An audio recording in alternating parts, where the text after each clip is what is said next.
नमस्कार मुलांनो, कसे आहात सगळे। तर या व्हिडिओमध्ये आपण बघणार आहोत त्रिकोण यातील सराव संच 3.4 यातील पहिला प्रश्न आपण या व्हिडिओमध्ये बघणार आहोत। ठीक आहे, तर या पहिल्या प्रश्नात त्यांनी काय दिलं आहे बघा। आकृतीमध्ये बिंदू ए, तो बिंदू ए आहे। ठीक आहे, बिंदू ए हा कोण XYZ च्या दुभाजकावरती आहे। बिंदू ए जो आहे तो कोण XYZ याच्या दुभाजकावरती आहे।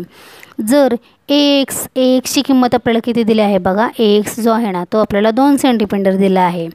AX आहे 2 सेंटीमीटर। तर AZ काढा। यावरून आपल्याला काय काढायचं आहे, AZ काढायचा आहे। AZ ची किंमत किती हे आपल्याला काढायचं आहे।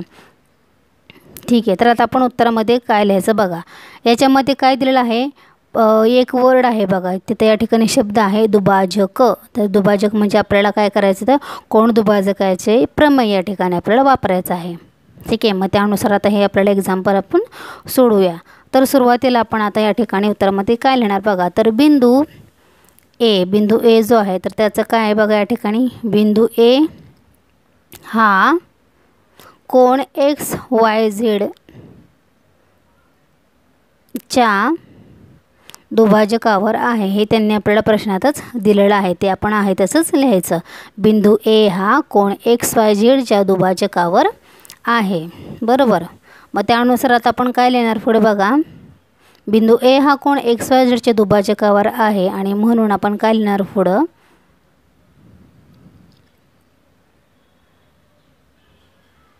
त्यामुळे म्हणजेच आपण आता काय लिहिणार, तर कोण दुभाजकाचं प्रमेय या ठिकाणी आपण लिहिणार। तर कोण दुभाजकावरील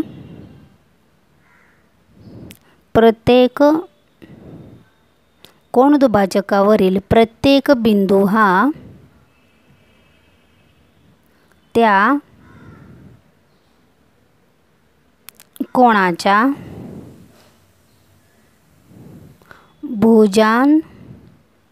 भुजांपासून समदूर असतो। म्हणजेच कोण दुभाजकाचं प्रमेय आपल्याला काय सांगतं, तर कोण दुभाजकावरील प्रत्येक बिंदू हा त्या कोणाच्या भुजांपासून समदूर असतो, है ना। मग आता या ठिकाणी आपल्याला AX किती दिलेला आहे, तर AX आपल्याला 2 सेंटीमीटर दिलेला आहे, ते आपण लिहिलं। AX आपल्याला 2 सेंटीमीटर दिलेला आहे। आता AX हे जे अंतर आहे ते AZ एवढंच आहे, बरोबर। AX अंतर तेवढंच AZचं अंतर आहे, हे आपल्याला आकृतीवरूनच दिसते। AX बरोबर AZ हे आपण म्हणू शकतो। AX जेवढा आहे तेवढंच AZ आहे, म्हणजेच AX बरोबर AZ असं आपण लिहिलं। मग AX बरोबर जर AZ असेल तर AZ ची किंमत सुद्धा किती येणार, तर AX एवढीच, आणि AX किती आहे तर 2, आणि म्हणजेच AZ ची किंमत सुद्धा किती येणार आहे, तर ती 2 सेंटीमीटर येणार। आणि आपल्याला AZ विचारला होता, बरोबर। तर AZ ची किंमत सुद्धा किती आली, तर 2 सेंटीमीटर आली। आपण या ठिकाणी कोणतं प्रमेय वापरलं, तर कोण दुभाजकाचं प्रमेय या ठिकाणी वापरलं, त्यानुसार AZ ची किंमत आली 2 सेंटीमीटर। आणि आपल्याला फक्त AZ चीच किंमत काढायचं होती, सोपं आहे उत्तर। AZ ची किंमत आली 2 सेंटीमीटर, AZ बरोबर 2 सेंटीमीटर। आता आपण दुसरा प्रश्न काय आहे ते आपण बघूया। आता दुसरा प्रश्न त्यांनी काय दिला आहे बघा। आकृतीमध्ये कोण RS आणि T तो किती आहे बघा। तो पूर्ण जो अँगल आहे तो आहे 56 डिग्री। पूर्ण अँगल जो आहे तो आहे 56 डिग्री। रेख PT तुम्हाला दिसते आकृतीमध्ये। रेख PT तो जो आहे PT तो लंब किरण ST आहे। तो जो किरण आहे ST त्याच्याशी PT हा काय आहे, लंब आहे। त्यानंतर रेख PR हा तो रेख PR तो लंब किरण SR ला आहे। SR ला तो काय आहे, PR जो आहे तो SR ला लंब आहे। आणि रेख PR परत रेख PR जो आहे तो काय आहे, एकरूप रेख PT आहे। म्हणजे ते जे दोन आहेत ना ते काय आहे, ते परस्परांना एकरूप आहेत। आणि हे जर असेल तर आपल्याला काय करायचं आहे, कोण RSP काढायचा आहे। म्हणजेच कोण RSP म्हणजेच तो जो आर एस पी दिसतो तो आपल्याला काढायचा आहे. आता आर एस टी आपल्याला दिलेला आहे 56 डिग्री, म्हणजे आपल्याला त्याचा निम्मा जो कोन आहे आर एस पी तो आपल्याला काय करायचा आहे, काढायचा आहे. आता सोपा आहे आणि त्याचं आपल्याला कारणसुद्धा लिहायचं आहे. ठीक आहे, मग आपण उत्तरामध्ये जे जे काय त्यांनी आपल्याला दिलेलं आहे ते आपण उत्तरामध्ये लिहायचं. रेखपेटी हा काय आहे, लंब आहे किरण एस टीला. जे त्यांनी आपल्याला प्रश्नातच दिलेलं आहे ते आपण लिहूया. रेखपेटी लंब किरण एस टी व रेख पी आर व रेखपेटी लंब किरण, तिथं पी आर आहे बरं का, मी पी टी लिहिले पण तिथं पी आर आहे बरोबर. आणि रेख पी आर जे आहे ते एकरूप रेख काय आहे, एकरूप पी टी आहे. हे सगळं त्यांनी आपल्याला आकृती दिलं आहे ते आपण आहे असंच लिहिलं बरोबर. आता हे सगळं तर आपल्याला त्यांनी दिलेलं आहे आणि आता आपल्याला काय करायचं आहे, कोण आर एस पी काढायचा आहे. आर एस पी म्हणजे आर एस तो जो पूर्ण कोण आहे त्याचा निम्मा कोण. आता बिंदू पी, हा बिंदू पी याचं काय आहे, तर बिंदू पी हा काय आहे, तर बिंदू पी हा कोण आर एस टीच्या काय आहे बघा. आर एस टी म्हणजे तो पूर्ण कोण. बिंदू पी हा कोण आर एस टीच्या भुजांपासून कसा आहे, तर तो समदूर आहे. या ठिकाणी आपण वापरलं कोण दुभाजकाचं प्रमेय. भुजांपासून समदूर आहे. मग त्यानुसार आता आपण काय लिहिणार बघा, समदूर आहे. कोण पी आहे तो आर एस टीच्या कसा आहे, या कोणाच्या समदूर आहे, या कोणांपासून कसा आहे, समदूर आहे. आणि म्हणून आपण काय म्हणू शकतो, समदूर असल्यामुळे कोण दुभाजक प्रमेय वापरल्यामुळे कोण आर एस टी जो आहे तो कसा आहे बघा, कोण आर एस टीच्या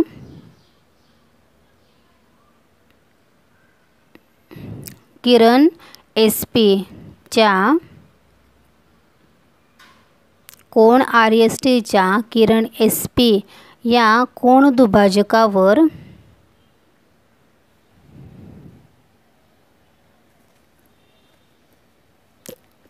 बिंदू पी आहे बरोबर. हे आपल्याला सुद्धा आकृतीमध्ये दिसते की बाबा कोण आर एस टी जो आहे तर याचा किरणमध्ये त्यांच्यामध्ये एस पी हा काय आहे, एक किरण गेलेला आहे आणि त्या किरणावरती पी बिंदू आहे हे आपल्याला दिसते. मग याच्यावरून आपण काय म्हणू शकतो, आता बघा आपण या ठिकाणी पुढे लिहूया. यानुसार आपण पुढे आता काय लिहिणार, एस पी काय आहे तर कोण दुभाजक आणि पी हा त्याच्यावरचा एक बिंदू आहे. आर एस टी आपल्याला दिलेला आहे 56 अंश, पी हा एक बिंदू आहे म्हणजे तो कोण दुभाजक आहे, एस पी हा काय आहे तर तो किरण आहे. मग यावरून आपण काय म्हणू शकतो, म्हणून कोण आर एस पी. आता आर एस पीची का, तर आपल्याला आर एस पीची किंमत काढाय. आर एस पी हा काय आहे तर तो निम्मा आहे कोण आर एस टीच्या. आर एस टी हा पूर्ण कोण आहे बरोबर आणि आर एस पी हा आर एस टीच्या निम्मा आहे आणि म्हणून आर एस पी हा कसा आहे, निम्मा आहे म्हणजेच हाफ आहे. हाफ आहे कोणाच्या, आर एस टीच्या. मोठ्या कोणापेक्षा हा कोण कसा आहे, निम्मा आहे. ह्याचं आपण कशामध्ये लिहिलं तर ते गणिती भाषामध्ये लिहिलं. आर एस पी बरोबर 1/2 कोण आर एस टी बरोबर. तर यावरून आपण आर एस पीची किंमत काढू शकतो. पहिल्यांदा आर एस टीची किंमत या ठिकाणी आपण पुटअप करूया आणि म्हणून कोण आर एस पी बरोबर 1/2 गुणिले, आता आर एस टीची किंमत किती आहे बघा, तर ती 56 डिग्री दिलेली आहे. ती आपण या ठिकाणी लिहायची, 56 डिग्री दिलेली आहे. आता पुढे आपल्याला काय करायचं आहे, 1/2 गुणिले 56 आहे ना, मग आपण 56ला तर काय करणार, 2ने भागणार आणि म्हणून कोण आर एस पी बरोबर 56ला 2ने भागलं तर किती होणार बघा, आपण भागाकार करूया. 56 भागिले 2, बे के बे, बे दुणे 4, 4 राहिला 1 आणि बे 8 16 म्हणजे किती आला, 28 भागाकार आला. म्हणजेच कोण आर एस पी हा आपल्याला किती मिळालेला आहे, 28 डिग्री मिळालेला आहे आणि आपल्याला याचीच किंमत काढायची होती. आर एस पी हा किती मिळाला आपल्याला, 28 डिग्री मिळाला आहे. आणि पूर्ण कोण कोणता आहे, आर एस टी, याचा तो निम्मा आहे. कोणता, आर एस पी हा आर एस टीचा निम्मा आहे. तो किती आपल्याला मिळाला, 28 डिग्री मिळाला आहे. आणि म्हणून शेवटी फायनल आपण उत्तर लिहू शकतो, कोण आर एस पी हा आपल्याला किती मिळाला आहे, तर 28 डिग्री मिळाला आहे. आणि हे आपलं फायनल उत्तर होतं. ठीक आहे. कोन RSP बरोबर 28 डिग्री आपल्याला आलेला आहे। याच्यामध्ये आपण कोन दुभाजकाचा प्रमेय वापरून सोडवलेला आहे। ठीक आहे, आता तिसरा प्रश्न काय दिला आहे बघा। त्रिकोण PQR मध्ये PQ किती आहे 10 सेंटीमीटर आहे, QR आहे 12 सेंटीमीटर आणि PR आहे 8 सेंटीमीटर। तर या त्रिकोणाच्या सर्वात मोठा आणि सर्वात लहान कोन आपल्याला ओळखायचा आहे। ठीक आहे, हा सुद्धा प्रश्न हा काय आहे सोपा आहे, ते आता आपण बघूया। तर या त्रिकोणाचा सर्वात मोठा कोन आणि सर्वात लहान कोन आपल्याला ओळखायचा आहे। आता आपण उत्तराला सुरुवातीत काय लिहिणार बघा। तर PQ जे काही त्यांनी बाजू दिलेला आहे ते आपण बाजू या ठिकाणी सगळं लिहूया। PQ किती दिलेला आहे बघा, तर तो 10 सेंटीमीटर आहे। QR किती आहे 12 सेंटीमीटर आणि PR दिलेला आहे तो आपल्याला 8 सेंटीमीटर। ते आपण एकाखाली एक त्यांचे माप लिहून घ्यायचे आहेत। PR आहे तो 8 सेंटीमीटर आहे। ओके, तर PQ, QR आणि PR यांची आपण व्हॅल्यू म्हणजेच किमती लिहिलेल्या आहेत। तर यावरून काय लिहू शकतो, तर QR हा मोठा आहे PQ पेक्षा आणि PQ हा मोठा आहे PR पेक्षा। कारण आता हे आपण याची कंसामध्ये मी व्हॅल्यू लिहिते म्हणजे तुम्हाला समजेल। QRची किंमत किती आहे बघा, तर QRची किंमत आहे 12 सेंटीमीटर बरोबर। 12 हा मोठा आहे कोणापेक्षा, तर 10 सेंटीमीटरपेक्षा। मग 10 सेंटीमीटर काय आहे तर PQ आहे बरोबर, आणि PQ हा मोठा आहे PR पेक्षा आणि PR किती आहे तर तो 8 सेंटीमीटर। म्हणजेच QR ही मोठी बाजू आहे आणि PR ही काय आहे रे तर ती छोटी बाजू आहे। म्हणजेच आपण लिहिलं QR हा मोठा आहे PQ पेक्षा आणि PQ हा मोठा आहे PR पेक्षा। हे लिहिणं आपल्याला आवश्यक आहे कारण त्याच्यावरूनच आपल्याला सर्वात मोठी बाजू आणि सर्वात लहान बाजू आपल्याला ओळखता येते। त्याच्यामुळे QR is greater than PQ and PQ is greater than PR हे जे आपण लिहिलेलं आहे ते आपल्याला लिहावं लागणार आहे। कंसातलं जे लिहिलेलं आहे ते तुम्हाला समजण्यासाठी ते तुम्ही नाही लिहिलं तरी सुद्धा चालेल। आता यावरून काय करायचं, आणि म्हणून रेख QR ही काय आहे रे तर ती सर्वात मोठी बाजू आलेली आहे। कारण मोठी बाजू QRची किती आहे रे माप त्यांनी दिलेलं आहे तर 12 सेंटीमीटर दिलेलं आहे आणि यावरून रेख QR ही काय सर्वात मोठी बाजू आहे। की याच्यावरून आपल्याला दिसते की QR काय आहे तर ती सर्वात मोठी बाजू आहे। आणि त्यानंतर बघा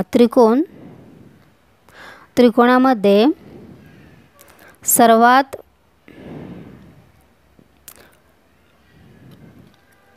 मोठ्या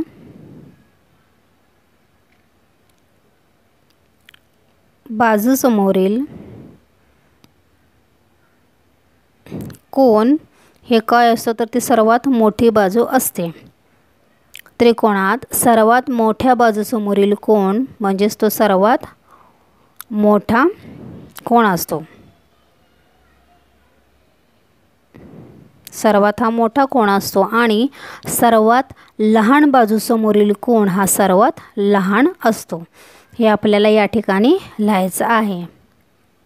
पुन्हा एकदा सांगते, त्रिकोणात सर्वात मोठ्या बाजूसमोरील कोन सर्वात मोठा असतो आणि सर्वात लहान बाजूसमोरील कोन हा सर्वात लहान असतो।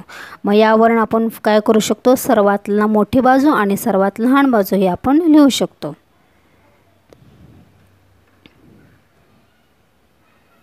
कोन सर्वात मोठी बाजू आहे QR, मोठ्या बाजूसमोरील कोन सर्वात लहान असतो आणि सर्वात लहान बाजूसमोरील कोन लहान आहे बाजू PR म्हणजेच लहान बाजूसमोरील कोन काय असतो सर्वात लहान असतो। या ठिकाणी मोठी बाजू आहे QR आणि लहान बाजू आहे PR आणि म्हणून कोन QPR हा काय झाला तर सर्वात मोठा कोन झाला, कारण सर्वात मोठी बाजू आहे QR आहे आणि QR या बाजूसमोरचा कोन कोणता आहे बघा तर QPR। म्हणजे तुम्ही बघू शकता आता QPR बरोबर।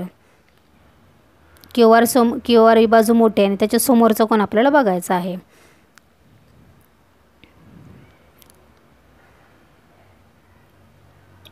म्हणून कोन QPR ही मोठी बाजू QR आणि कोन आहे मोठा त्याच्या समोरचा आहे कोन मोठा म्हणजेच QPR हा काय झाला रे तर तो मोठा कोन झाला। हे आपण त्याच्यावरून लिहू शकतो। QPR हा मोठा कोन झाला म्हणून कोन QPR हा सर्वात मोठा कोन आहे।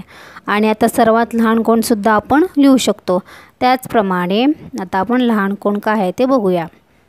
त्याचप्रमाणे रेख पी आर. आता रेख पी आर म्हणजेच बाजू पी आर ही काय सर्वात लहान आहे. बाजू पी आर ही कशी आहे रे, तर ती सर्वात लहान आहे आणि त्याच्या समोरचा कोन हा काय असणार आहे, सर्वात लहान कोन असणार आहे. मग पी आरच्या समोरचा लहान कोन काय आहे ते आपण आता लिहूया. म्हणून कोन पी क्यू आर. आता पी क्यू आर हा जो कोन आहे तो पी आर या बाजूच्या समोरचा कोन आहे आणि म्हणून तो कोन पी क्यू आर हा काय झाला, तर तो सर्वात लहान कोन आहे. तो काय आहे, सर्वात लहान कोन. मग याच्यावरूनच आपण आता काय लिहू शकतो, तिथं आहे बघा बाजू पी आर ही बाजू आहे आणि त्याच्या समोरचा कोन जो आहे तो काय आहे, पी क्यू आर, आणि तो काय सर्वात लहान कोन आहे. याच्यावरून आपण आता एकत्रितपणे सर्वात मोठा कोन आणि सर्वात लहान कोन हे लिहू शकतो.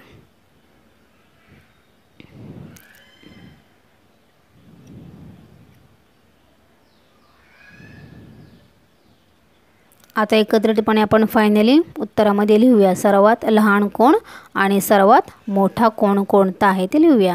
म्हणजेच सर्वात मोठा कोन आहे कोन क्यू पी आर आणि सर्वात लहान कोन आहे कोन पी क्यू आर. अशा पद्धतीने या व्हिडिओमध्ये आपण पहिले 3 प्रश्न सॉल्व केलेले आहेत. याच्याबद्दल काही डाऊट असेल तर मला लगेच कमेंट करून सांगा.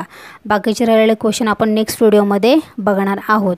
व्हिडिओ आवडल्यास मुलांनो चॅनलला सबस्क्राईब करायला विसरू नका, जेणेकरून व्हिडिओचे सर्व नोटिफिकेशन तुम्हाला सर्वात अगोदर मिळतील. आणि सबस्क्रिप्शन करणे पूर्णपणे फ्री आहे, मोफत आहे. Till then take care, bye bye.